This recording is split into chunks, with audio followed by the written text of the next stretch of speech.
Hello students. तो आज की वीडियो में हम देखेंगे कि दो वेक्टर्स के बीच अगर हमने एंगल कैलकुलेट करना हो तो हम कैसे कैलकुलेट करेंगे। इसके लिए दो कंडीशंस हैं। दो कंडीशंस में से कोई भी एक कंडीशन सेटिस्फाई अगर हो रही है तो आप एंगल कैलकुलेट कर सकते हो। या तो दो वेक्टर्स का टेल टू टेल कनेक्शन होना चाहिए या दो वेक्टर्स का हेड टू हेड कनेक्शन होना चाहिए।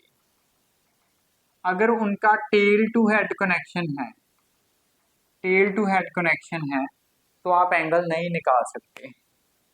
ये दोनों कंडीशन में से कोई भी एक कंडीशन जो है वो फुलफिल होनी चाहिए। लेट्स सपोज एग्जांपल लेते हैं। ये आपके पास ए वेक्टर है, this is B vector, this is angle theta is equal to 60 degree. Now angle between A vector and B vector कितना है इस केस में? 60 डिग्री। 60 डिग्री। अब मान लो ये सी वेक्टर है और ये आपका डी वेक्टर आ गया। ये आ गया मेरा 80 डिग्री। अब एंगल कितना है सी एंड डी वेक्टर के बीच? 80 डिग्री। गलत।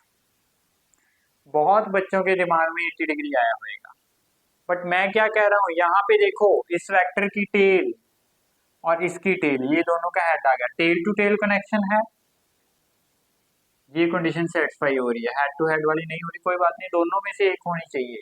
बट यहाँ पे क्या है, डी वेक्टर का हेड है और सी वेक्टर की टेल है। अगर ये वाली कंडीशन है तो आप 80 डिग्री आंसर इसका डायरेक्ट नहीं दे सकते। उसके लिए क्या करना होगा, हमें ट्रांसलेशन ऑफ वेक्टर समझना होगा। ट्रांसलेशन ऑफ वेक्टर ये कुछ भी नहीं है। क्या है कि अगर कोई ए वेक्टर है उसको मैं पैरेलल टू इट्स सेल्फ अगर मूव करवाऊं, यहाँ पे करवा लिया, इस एरो को मैं यहाँ पे मूव करवा लूं तो इसका मैग्नीट्यूड चेंज होएगा? नहीं होएगा। इसका डायरेक्शन चेंज होएगा? नहीं होएगा। ये ए वेक्टर था, इसको यहाँ पे ले आए, कुछ भी चेंज नहीं आया। इसको यहाँ पे ले गए, यहाँ पे ले गए, यहाँ पे ले गए, कहीं पे भी ले जाओ, इसकी डायरेक्शन और मैग्नीट्यूड चेंज नहीं होएगा। That means translation of vector. वही कॉन्सेप्ट यूज करके हम एंगल निकालेंगे जब हमारा टेल टू हेड कनेक्शन आ जाएगा। हम उसको या तो हेड टू हेड बनाएंगे या टेल टू टेल बनाएंगे। अभी डायरेक्शन चेंज नहीं होगी।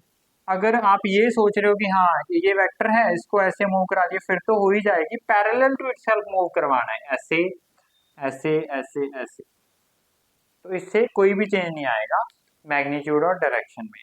तो यहाँ पे मैं ट्रांसलेशन वाला कॉन्सेप्ट ही लगा रहा हूँ। सी वेक्टर को एज इट इज रख दिया, डी वेक्टर को मैं ट्रांसलेट करके, डी वेक्टर को मैं ट्रांसलेट करके यहाँ पे ले आया, डी वेक्टर को मैं ट्रांसलेट करके यहाँ पे ले आया। सी वेक्टर मेरा एज इट इज है। पहले डी वेक्टर कहाँ पे था, वहां पे एक लाइन लगा देते हैं। पहले डी वेक्टर यहाँ पे था और ये एंगल 80 डिग्री दिया था। अभी ट्रांसलेट करके यहाँ पे ले आए तो क्या था, ट्रांसलेशन ऑफ वेक्टर क्या कह रहा है कि वेक्टर का मैग्नीट्यूड एंड डायरेक्शन में कोई चेंज नहीं आएगा। तो इट मीन ये एंगल 80 था तो कॉरेस्पॉन्डिंग एंगल ये एंगल भी 80 होएगा। But angle between C and D is this angle. Total आपको पता है लीनियर पेयर है 180 डिग्री, ये 80 है, तो angle between C and D कितना बन गया? 100 degree. Angle between C vector and D vector. तो यहाँ पे आपने क्या किया, हेड टू हेड कनेक्शन बना लिया। अगर मैं टेल टू टेल बनाता तो भी बन सकता था। डी वेक्टर को मैं एज इट इज रख लूं, सी को मैं ट्रांसलेट करके इस तरह ले जाऊं ऊपर। ये 80 गिवन था, अभी ये भी क्या बन जाएगा 80, और angle between C and D this is 100। तो इस तरह आप एंगल निकाल सकते हो दो वेक्टर्स के बीच। बस अगर आपके दिमाग में ये टेल टू टेल और हेड टू हेड वाली जो सिचुएशन है वो फिक्स है, आपको याद है, तो आप एंगल निकाल सकते हो।